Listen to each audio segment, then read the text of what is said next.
Supreme court chief justice BR Gavai మీద దాడి చేసిన వ్యక్తిపై కేసు నమోదు చేసి వెంటనే అరెస్టు చేయాలని మాదిగ రిజర్వేషన్ పోరాట సమితి ఎంఆర్పీఎస్ అనకాపల్లి జిల్లా సీనియర్ నాయకులు డొక్క అజయ్ బాబు అన్నారు. శుక్రవారం అనకాపల్లి జిల్లా నర్సీపట్నం నియోజకవర్గ నాతవరం మండల రెవెన్యూ అధికారి ఏ వేణుగోపాల్కు వినతి పత్రం అందజేశారు. ఈ సందర్భంగా అజయ్ బాబు మాట్లాడుతూ దాడి వెనుక ఉన్న శక్తులను గుర్తించి వారికి కూడా శిక్షలు పడేలా స్వతంత్ర దర్యాప్తు చేయాలని, అందుకోసం సుప్రీంకోర్టులో ప్రజాస్వామిక వాదులుగా గుర్తించబడ్డ సీనియర్ జడ్జిలతో విచారణ చేయించాలని ఆయన అన్నారు. ఇటువంటి సంఘటనలు పునరావృతం కాకుండా తగు చర్యలు తీసుకునేలా కేంద్ర రాష్ట్ర ప్రభుత్వాలు తగిన చర్యలు చేపట్టాలని కోరారు. స్వతంత్ర భారతదేశంలో దళితులైనటువంటి ఐఏఎస్, ఐపీఎస్ అయినటువంటి వారికి సరైన న్యాయం జరగకుండా వారిపై దాడులు జరుగుతున్నాయని, అటువంటి వారిపైన దాడులు జరిగినప్పుడు సామాన్యులకు న్యాయం జరుగుతుందని ప్రశ్నించారు.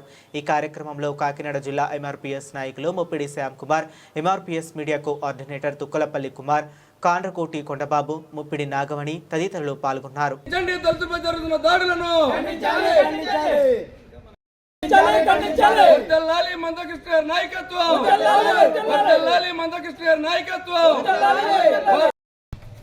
నా పేరు డొక్క అజయ్ బాబు, అనకాపల్లి జిల్లా నాయకత్వంలో పనిచేస్తూ ఉన్నాను.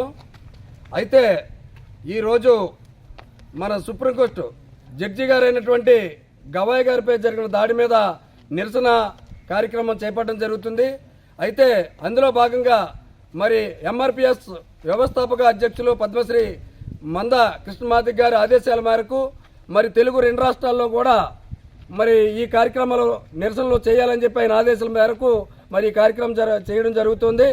మరి ఈ స్వతంత్ర భారతదేశంలో మరి దళితులైనటువంటి ఐఏఎస్, ఐపీఎస్ చేసినటువంటి వారికి సరైనటువంటి న్యాయం జరగకుండా వారిపై దాడులు జరుగుతూ ఉన్నాయి. అలాగే సుప్రీంకోర్టు ప్రధాన న్యాయమూర్తి అయినటువంటి జస్టిస్ బిఆర్ గవాయ్ గారిపై జరిగిన దాడిని మేము ఖండిస్తూ ఉన్నాం. మరి అలాంటి గవాయ్ గారిపై మీదే దాడి జరిగితే మరి ఈ స్వతంత్ర భారతదేశంలో ఉన్నటువంటి ప్రజలకి, సామాన్యులకి ఎక్కడైనా న్యాయం జరుగుతుందా అని చెప్పి ఈ మీడియా ముఖంగా మిమ్మల్ని ప్రశ్నిస్తూ ఉన్నాం. మరి అలాగే మరి ఈ దాడిపైన మరి కేంద్ర ప్రభుత్వాలు, రాష్ట్ర ప్రభుత్వాలు తక్షణమే స్పందించి మరి ఆయన పైన జరిగిన దాడిని మరి ప్రతిఘటించి మరి ఆ దోషులపై మరి ఆ కేసులు పెట్టి మరి అరెస్టు చేసి జైల్లో పెట్టి మరి ఇలాంటి పరిస్థితులు పునరావృతం కాకుండా మరి జరగాలని చెప్పి మరి ప్రభుత్వాలను మేము కోరుకుంటూ ఉన్నాం. అలాగే మరి ఈ ప్రపంచంలో ఉన్నటువంటి అన్ని దేశాల్లో కూడా మరి కుల వ్యవస్థ లేకపోవడం వల్ల మరి ఎంతో అభివృద్ధి చెందుతూ ఉంది. మరి మన భారతదేశంలో మాత్రమే కుల వ్యవస్థ మరి ప్రచలిపోతూ ఉంది. ఆ కుల వ్యవస్థ వల్ల మన భారతదేశం అభివృద్ధి చెందుతూ ఉంది అంటున్నాం, కానీ అభివృద్ధి చెందడం అనేది ఎప్పటికి జరుగుతుందో మనకే అర్థం కాని పరిస్థితిలో ఉంది. కాబట్టి ఈ ప్రపంచంలో మరి కుల వ్యవస్థ ఎక్కడా లేని కుల వ్యవస్థ భారతదేశంలో ఉంది. కాబట్టి కుల వ్యవస్థని అంతమందించే విధంగా వెళ్ళాలి.